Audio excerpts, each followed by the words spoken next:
Do It for Dolly Day this year is on the 10th of May. It's hard to believe that 6 years has passed since Dolly left us.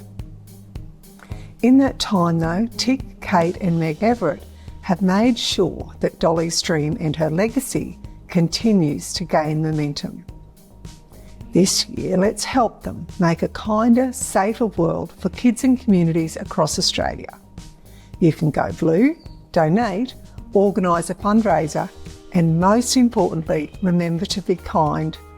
I hope you enjoy my little catch-up with Kate again this year. Kate, thank you again for joining me. I think we actually skipped last year. It went, I don't know what happened, but we had been catching up every year until then. I thank you. Thank you so much for having me again. And I think we did. And I think it was my fault too, by the way.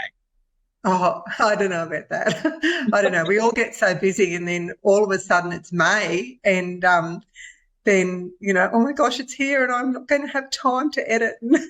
That's exactly right. It's I feel like especially in the north we kind of struggle through that tail end of the build up waiting for the rain to come, and then of course this year it's still quite wet and we're not ready, but we're already we're talking about Dolly's Do It for Dolly Day and all that brings with it already, and it's really not that far away. Yeah, and look, you've had so much experience in organising and planning Do It for Dolly Day over the years. You must have it down pat and not get so stressed about everything and take it in your stride a bit more, I imagine.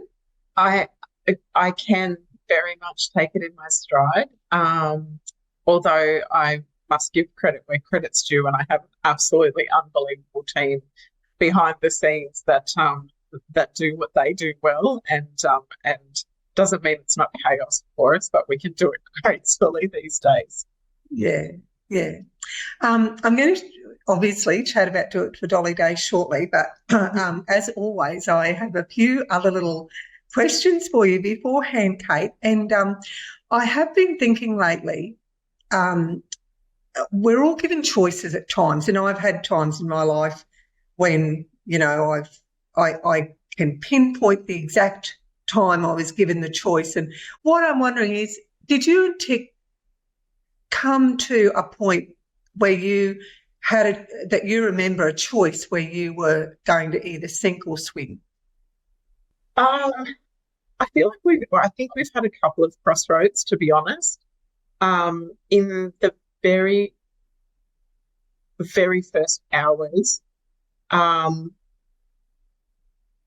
there is complete chaos. And for anyone that has lost anyone in any way, shape or form, you'll understand the chaos and the devastation and the denial, I guess. In that, and I've spoken about this previously, I just made a vow to Doll that this would never ever be in vain. And I guess separately we've come to that. We come to that with very steely determination and Tick, and that's how Dolly's dream started. 10 days later at her funeral, and Tick spoke about that, and we had set up what was initially a trust at Dolly's dream, and then as it snowballed and we navigated grief for what it is and every aspect of that, and trying to get two people and two lives and a marriage together to function in very different stages. And just because you're married doesn't mean that you go through the stages of grief at the same time, and you've got, someone's in denial and someone's in depression, or someone's at acceptance and someone's in depression. So a couple of years ago, I think we had to dig deep and very, go, right, this is us and this is what we're going to do. And as long as we're living and breathing, this will remain a focus for the rest of our lives. And I guess, Kate, when it's advantageous not to be feeling vulnerable or as vulnerable at the same time, because if Tick's been feeling, if he's at that point, I guess you can hold him up and then he gets the strength back and then you might fall down and then he can hold you up. Whereas if you're both falling in a heap at the same time. And then with Meg, I guess she didn't have a choice but just to get swept along in the current of that strength that you two had. Like I just often think of Meg and think, gosh, how she has been so graceful in her journey, and I mean, I know Tick and I personally, I have said so many times, if I don't show her how to be strong, if I don't show her how to move forward, who's going to show her?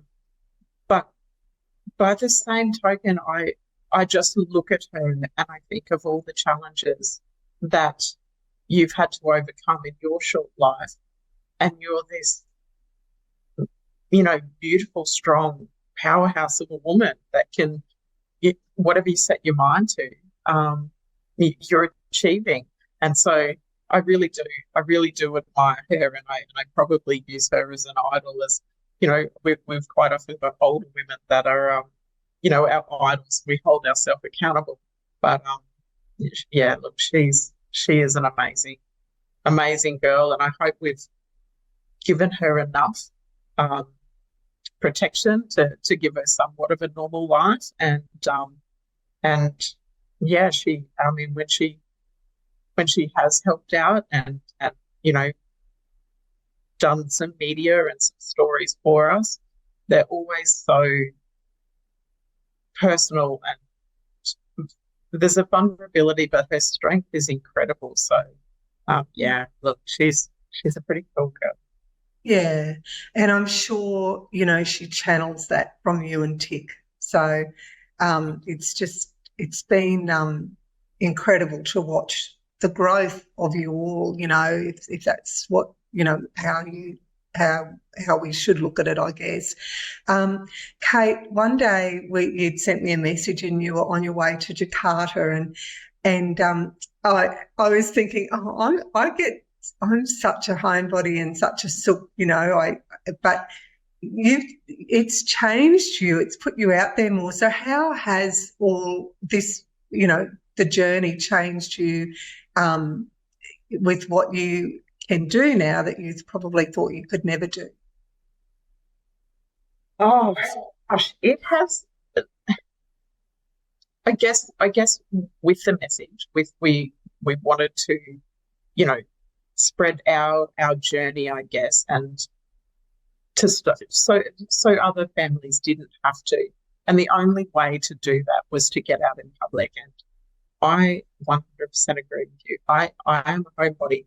I would much rather be at home, fluffing around with dogs and horses and planting roses or something. But I guess part of that resolve to have that message heard was to get out in the public eye.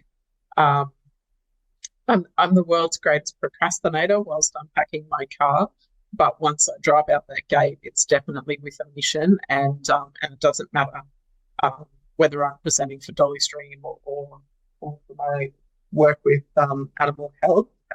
It's very much with that same resolve, and the travel. I just honestly, it is the best and worst part of what I do.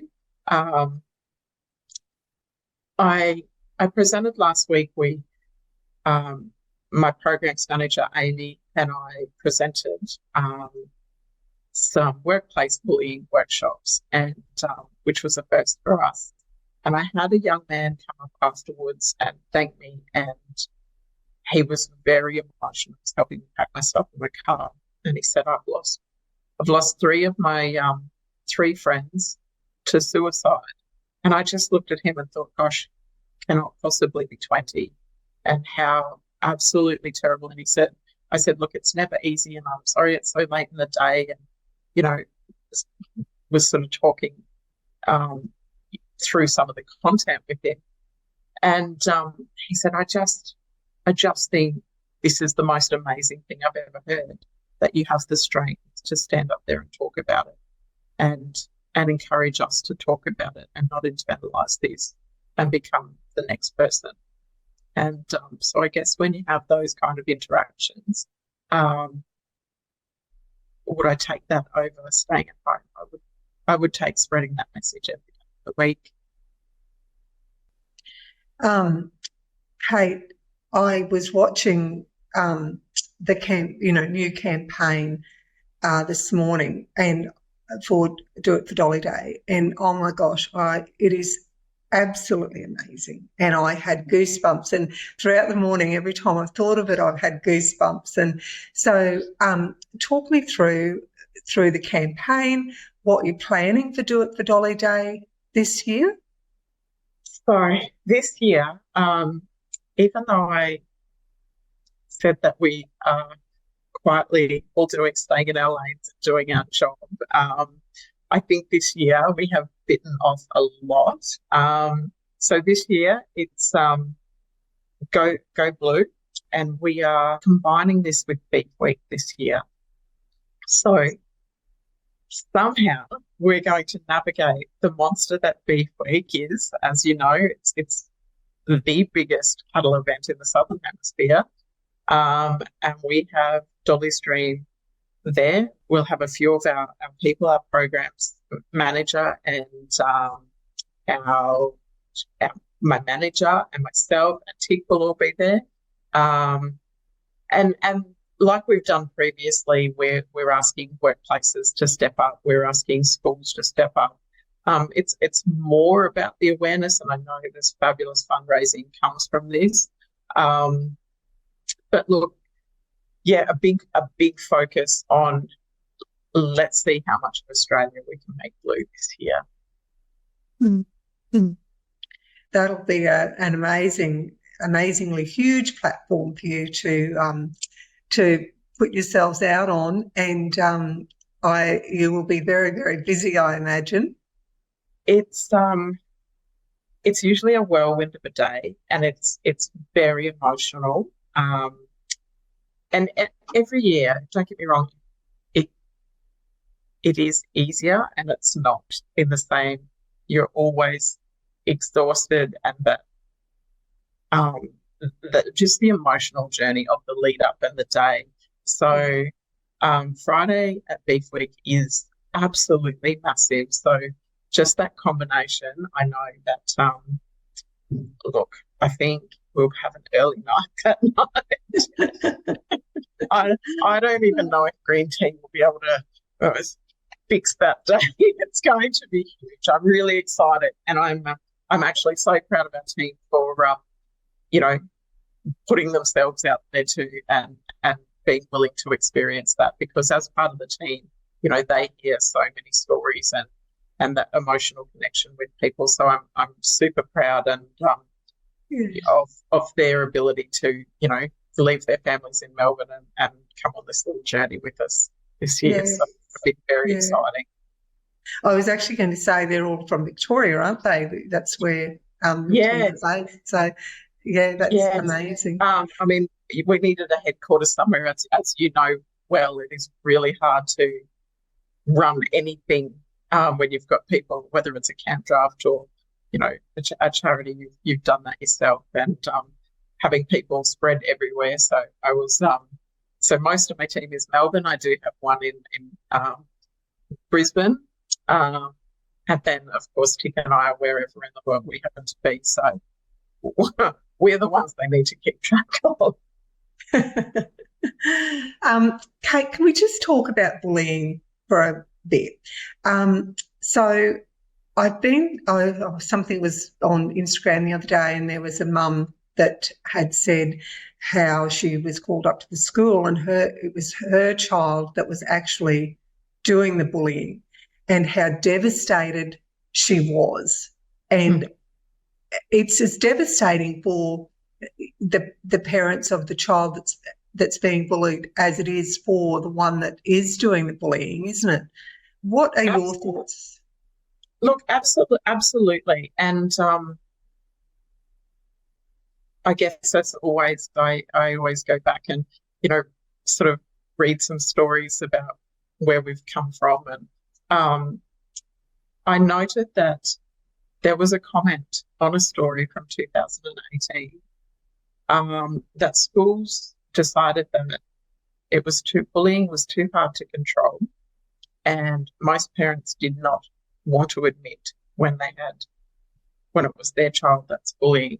And I guess from what we've seen over the years, the kids, for many reasons, there might be something going on at home. That might be how their parents are, or how their parents treat people, just with that demeaning sort of whether they're demeaning a conversation and whether they know they're doing it. But then you add the complexities, I guess, of technology. And if you take that same attitude, no one can read a text message and know, oh, they meant that as a laugh, and especially if you're in an insecure place yourself that day, you're having a bad morning and you read a text and it sounds abrupt.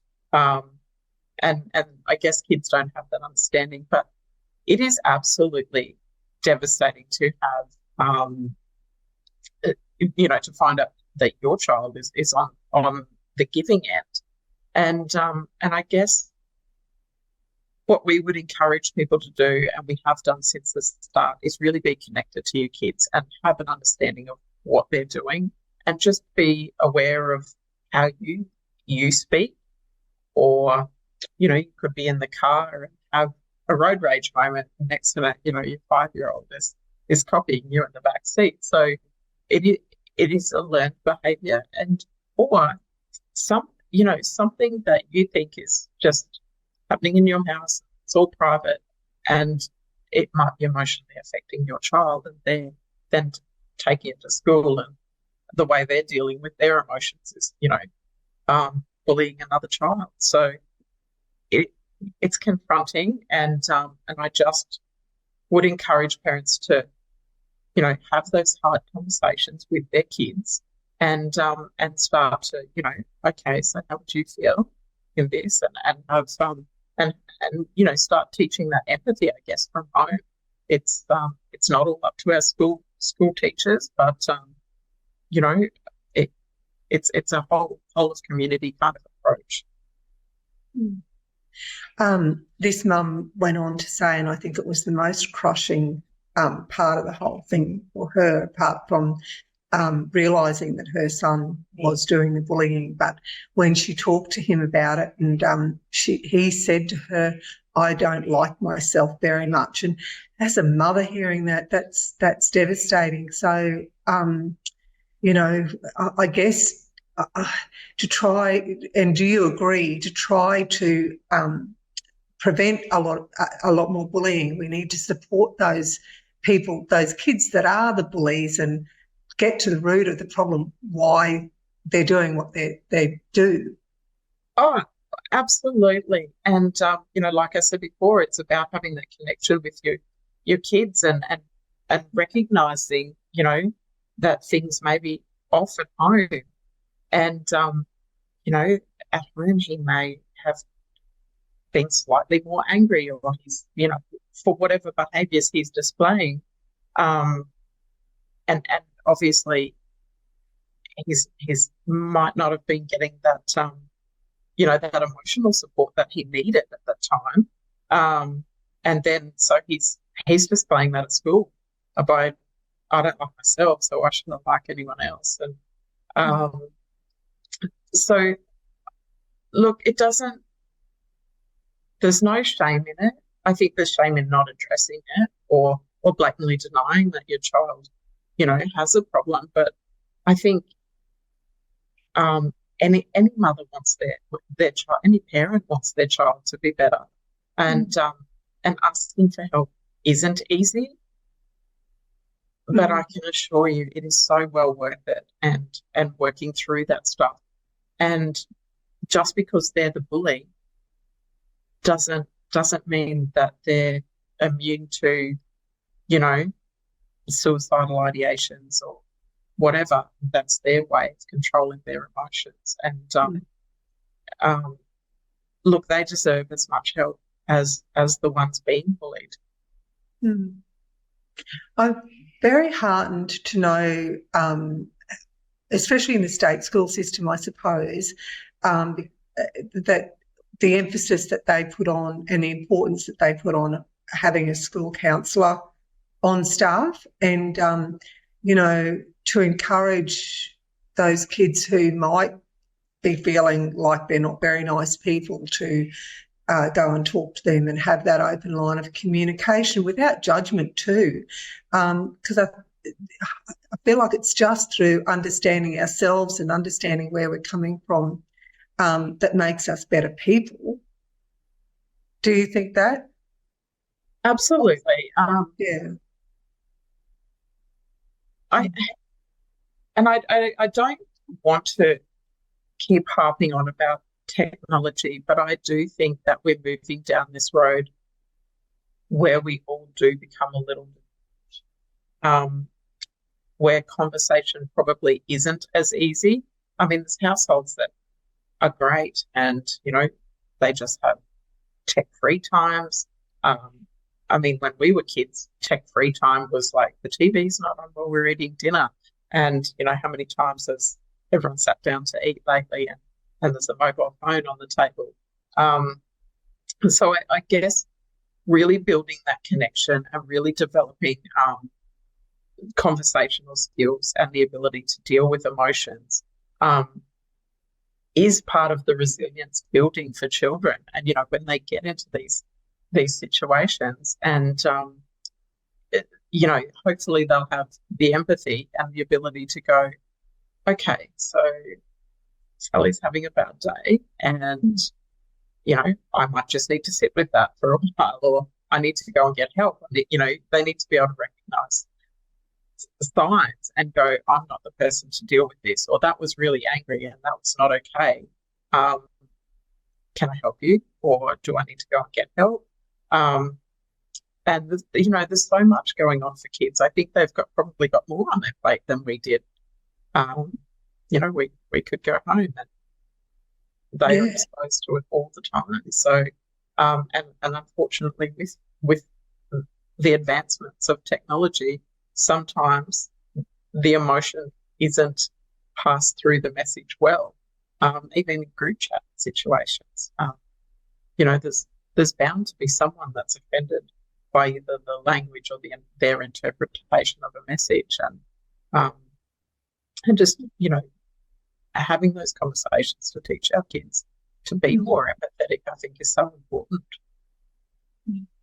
Talking about technology, the other day, I'm not sure who put it up, but someone put something up about Julia Roberts, this story about Julia Roberts, and she had posted on her page a photo of her. She was playing cards with her niece and she had no makeup on, and I mean, she looked beautiful to me. She was relaxed, but all these people just got on there, and there was this barrage of criticism and oh my God, she looks so terrible and she hasn't even got makeup on. Why would she put a photo up like that? And then people were arguing among themselves, and she said it made me, however old she is, I think she's 54 or something. I'm a 54-year-old woman, and it made me feel terrible.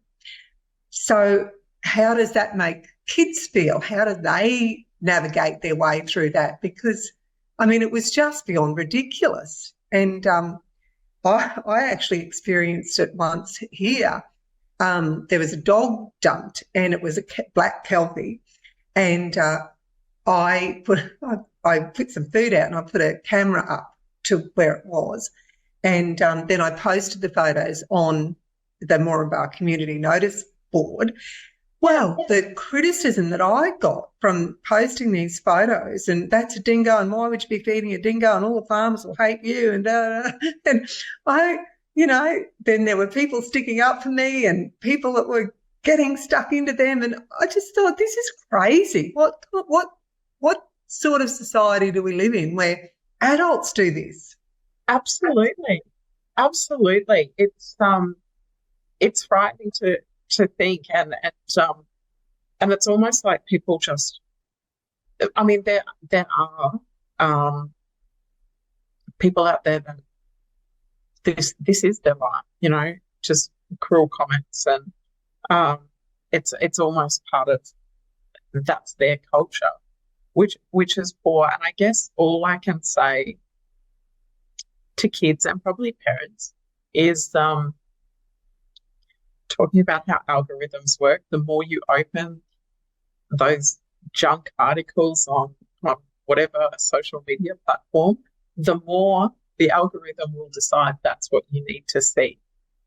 So it doesn't matter whether it's, you know, I didn't see the Julia Roberts sneak, but say you open 5 of those in a day, the next day you'll find you've got 5 more. Or I don't know what's a good example at the moment. Taylor Swift. You open every article about Taylor Swift and her love life and Travis Kelce, and I don't know. You will find the next day you open social media, you'll have more of that. Or I don't know. Say we start talking about going on a holiday, or, you know, skiing in Japan or something. We will start seeing more of that. That's the way that algorithms work. So when we're talking about children and mental health and what they're seeing, you know, in their conversations, and what they post and like, and they might say, oh, but I only liked it, I didn't comment on it. If they are not in good taste, they will see more and more of either those articles, and that stuff will be filtered into them. So, just having that understanding of how algorithms work. But I know people, back to your conversation, people are so rude. And I think there are so many adults in society that just remove all the emotion and decide, about a bad day, so I'm going to, you know, I'm going to rubbish this lady that posted a lost dog by saying, with all my social media knowledge, I identified it as a dingo, and you're doing the wrong thing. And oh gosh, I don't know what to do about those people.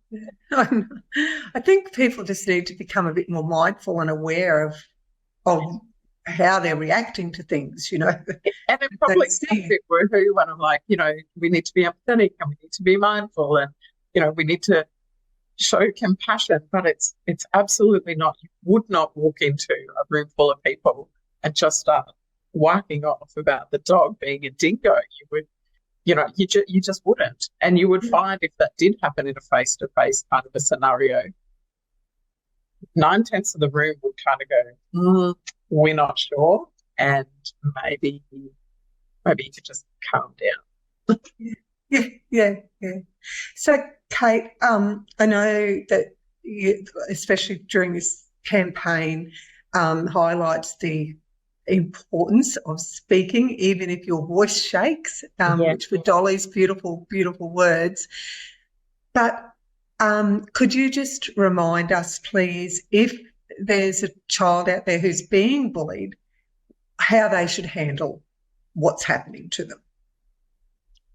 Okay, so I mean, there's a few different things. So if it's face-to-face bullying, and it's consistent, you know, if there's something that happens in the schoolyard or the bus or whatever every day, they need to speak to someone, whether that's a parent or a school counsellor or, you know, a coach, an auntie, whoever their person is. They need to, you know, there'll be a witness, there'll be a friend, a bus driver, or, you know, there's always generally a witness. So if they've got someone else, yes, go and speak up to someone about that. If it's online, however, there are steps that you can take, and screenshots and recording this, and you can do a few things. So, for example, if there was a picture, an awful picture of you posted on Snapchat, and derogatory comments are made, you can go into the e-safety commissioner, you can screenshot that, and you can use, we now have in Australia a platform called the e-safety commissioner, and you can post your content anonymously and ask to have that content removed. Now, I think the quickest they've ever pulled anything down is about 6 hours. And I think the longest it has taken them to get something off a platform is about 24 hours. So, e-safety commissioner, absolutely amazing platform. If it's a bit of both worlds, record what you can or jot down in a journal or a diary or whatever. And then I had a little girl do this the other day, and really broke my heart because she is still in primary school, and she had written little notes, that these several incidents had happened over several weeks before she got brave enough to speak to her mum. And incidentally, she'd finally got in trouble at school, and the school had called and said, "Oh, we've got a problem. Your daughter's done this to another child." And when her mum addressed it with her, she said, "Oh no, look, I've kept all these notes about all this stuff that's been going on at school." So from then on, she contacted Dolly Stream. She got some framework and she addressed it with the school. So it did work out well, but quite often the first signs of the first incidents aren't picked up by the school, and it's not until a child really is out of character and acts up that they go, there's something going on. So record and report. And you can do that through Dolly Stream or the e-safety commissioner. One thing I always think of is that when you're being bullied, you can't help but, and I feel worthless. And I guess that's what they want you to feel. They want you to feel that you're not worth anything. And we have to stay in our own power, don't we, Kate? And know that we are worthwhile and that people love us. And just because, one or two troublemakers are trying to make us feel bad, it's somehow we've got to try not to let them win. Absolutely. And it's not easy. For any adult that's ever, been in a workplace with someone that has the ability to, that one bad apple, you've got one bad apple in a box and everything it touches ends up rotten around it. It's hard work to go and deal with that, which is why we are always telling children, speak even if your voice shakes. I know it's really, really difficult, and I know that you don't want to feel any worse, but there are people around you that absolutely adore you, and we want to be able to fix this. We want to be able to help you fix this. And like we started talking about, if there's a child doing the bullying, when there's something going on there, and that needs addressing too. And I guess one thing for the kids to keep in mind is that if they don't put a stop to it, and then these kids that are bullying them will go on and bully somebody else, and they'll be in the same position as them. So by you speaking up, you're actually helping, other people, other kids in the future that might be faced with the same situation that you are. It's so being an upstander is really difficult, and Amy, who presents a lot of our workshops, explained this the other day, and I thought this was really beautiful. She said she's standing at the front of the room talking to about 45 people, and she said, if I just stood up here and just started dancing, you'd be like, gosh, that's weird. Amy's lost the plot. But she said if 2 more people got up and started dancing with me, you'd go, okay, so they're just having a little dance. And then if 5 people got up and joined them, then it's just people dancing, right? And that's kind of what defending your friends is like. It's probably harder for the second and third person to go, actually, that behaviour is not okay, calling it out. But once they do it, you'll find that there's 5 other people that were like, thank God they were thinking that, because I didn't like that either. I just didn't want to have any attention on me. So they join in and go, actually, that's not okay. We need that to stop. Yeah. So being a bystander, being an upstander, is so important, and empowering your children and making them feel like they can stick up for someone is huge. It's absolutely the most amazing thing.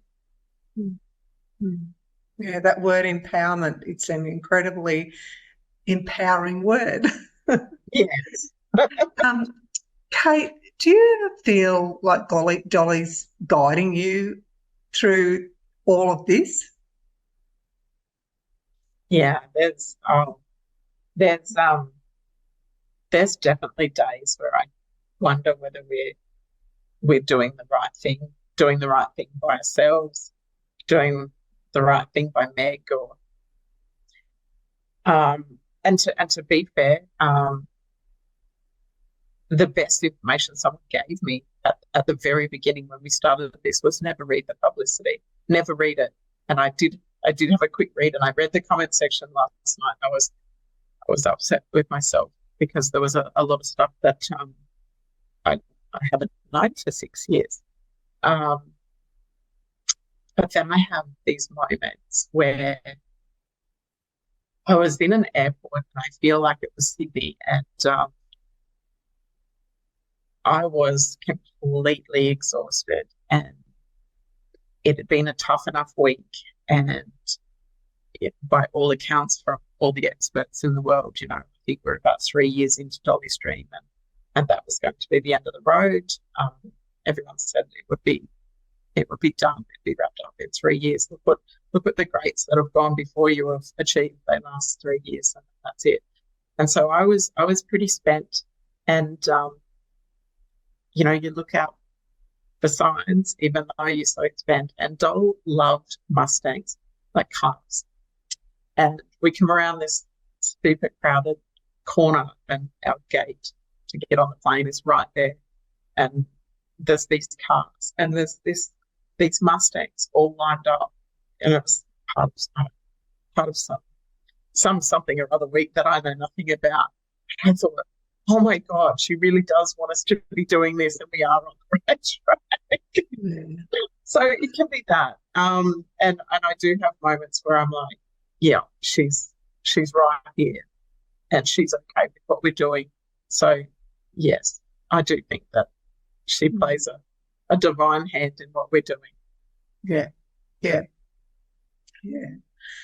Oh, Kate, thank you so much. It's so this year, good luck, but just talk us through where people can go to help and what we need to do. All right. Well, jump onto the website and you'll see our links to do it for Dolly Day. And it can be as simple as putting your blue shirt on, saying I'm standing up for bullying, or in your day-to-day work, bring your workforce in, encourage your schools. It can be as simple as having a conversation with someone about what Dolly Stream does and about the workshops, our app, and what we do and what we stand for and do it for Dolly Day. So all the information is definitely there. And for anyone, as you mentioned before about, speak up, even if your voice shakes, our helpline is there for parents, children, and also I don't want to forget those people that are supporting someone that's struggling, because you as a support person need as much help. So if you feel like that you're supporting someone and you don't have enough information, please ring our helpline and say, I'm helping someone that's struggling through a hard time. Can you help me help them?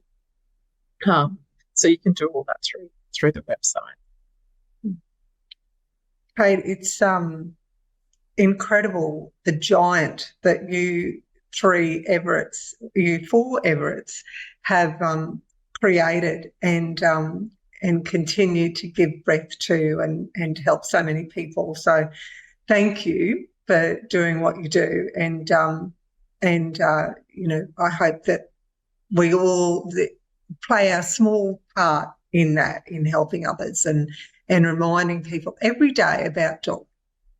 Oh, thank you so much. And again, for having me on again. Maybe next year, Meg will have to hop on for a chat. But no, we are. Well, that we would are. be good. That would be amazing. We are forever grateful. And we never ever forget that this started, in small bush communities, and our focus will never leave those, those remote kids that have no choice other than to go away for schooling and or education or work or whatever. So, we intend to keep giving back to those rural communities and thanks to those tiny rural communities that have built this into the great big thing that Dolly Street has become. Yeah. Thanks, Kate. Thanks, Kel. Thank you for watching and listening to my interview. If you'd like to hear more inspiring stories, subscribe to my YouTube channel or my podcast and follow me on Instagram and Facebook at Life Journey TV.